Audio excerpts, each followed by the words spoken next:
यो तो blue box के anime के आने से पहले, यहाँ तक कि उस एनीमे के अनाउंस होने से भी पहले, उस समय से मैं ब्लू बॉक्स के मांगा का एक बहुत बड़ा फ़ैन हूँ। एंड ये सिर्फ ब्लू बॉक्स के मांगा के केस में नहीं है, मैं ब्लू बॉक्स के एनीमे का भी बहुत बड़ा फ़ैन हूँ, क्योंकि दोनों की स्टोरी सेम है, साथ ही एनीमे ने बहुत अच्छी तरह अडाप्ट किया है मांगा को, एंड इसलिए मैं एनीमे का भी बहुत बड़ा फ़ैन हूँ। एंड अनलाइक अदर स्टोरीज जिसका अगर मैं मांगा पढ़ता हूँ तो मैं एनीमे स्किप कर देता हूँ, जैसे कि मैंने अभी तक चेनसॉ मैन का जो फर्स्ट सीज़न है उसको कम्प्लीटली नहीं देखा है। बट ब्लू बॉक्स के केस में ऐसा नहीं है, ब्लू बॉक्स के एनीमे को भी मैंने देखा है, इसका मांगा का भी फ़ैन हूँ मैं, इसके एनीमे का भी फ़ैन हूँ। बाय द वे, अगर हम बात कर ही रहे हैं मांगा की, तो डीमन स्लेयर फैंस, बहुत अजीब बात है, बट मेरे दो फ्रेंड्स हैं, एक जापान का फ्रेंड है और एक यहाँ का फ्रेंड है, इंडिया का।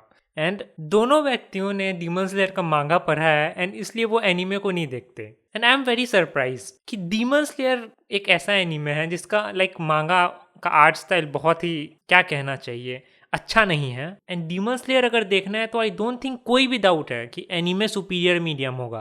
लाइक डीमन स्लेयर मतलब एनिमेशन, एंड खासकर ये इंडिया वाला फ्रेंड जो है, इसने एनिमे के साथ स्टार्ट किया था एंड उसके बाद डीमन स्लेयर का मांगा खरीदा, एंड इसने और कोई भी मांगा नहीं खरीदा है, सिर्फ डीमन स्लेयर का मांगा खरीदा है। And my question is Y.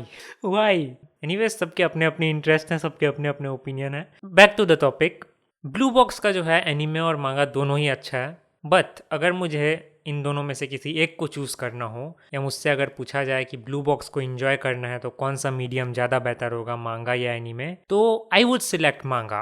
And इसमें कोई एडेप्टेशन में प्रॉब्लम नहीं है, यहाँ तक कि प्रोडक्शन क्वालिटी भी अच्छा है ब्लू बॉक्स के एनीमे का। बट मेरा जो पर्सनल प्रॉब्लम है ब्लू बॉक्स के एनीमे से, वो है कि ये थोड़ा ग्लॉसी या फिर प्लास्टिकी टाइप का लगता है, लाइक जो कलर्स हैं एनीमे के।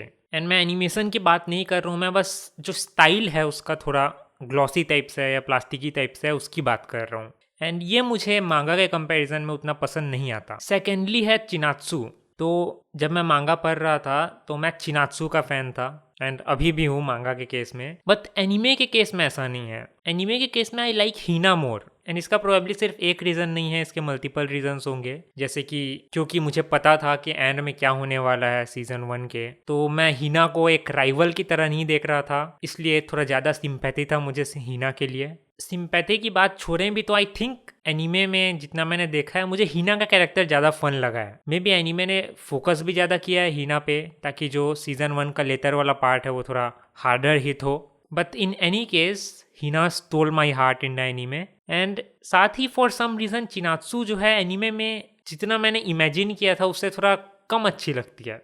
ब्लू बॉक्स मांगा के चिनात्सु के ब्लैक एंड वाइट पैनल्स और उसके साथ जो मेरा इमेजिनेशन था, जो मेरा इमेजिनेशन चिनात्सु को कलर कर रहा था, उसको एक वॉइस दे रहा था, वो एनीमे के कंपैरिजन में ज़्यादा बेहतर लगे मुझे। इसलिए एनीमे वाली चिनात्सु मुझे थोड़ी फीकी टाइप से लगी। You know, it's like having a crush.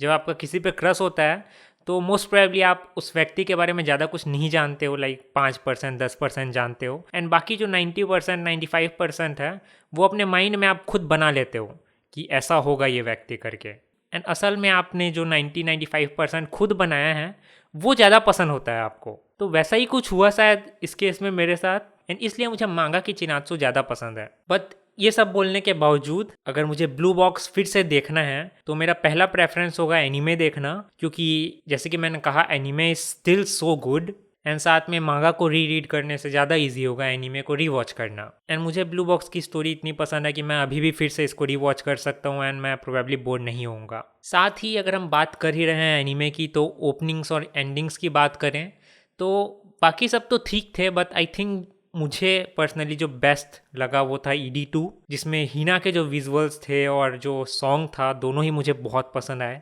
You know, like your line अप्रैल का जो सेकंड ED होता है उसमें भी सॉन्ग ब्यूटीफुल है, विजुअल्स भी अच्छे हैं, बट जब आप देखते हो उसको तो लगता है कि no man, don't do this to me. तो उस टाइप का फील आया मुझे ब्लू बॉक्स के भी सेकंड ED को देखकर। एंड या ये थे मेरे ओपिनियंस ब्लू बॉक्स एनीमे और मांगा को लेकर, एंड क्यों मुझे ब्लू बॉक्स का मांगा ज़्यादा पसंद है।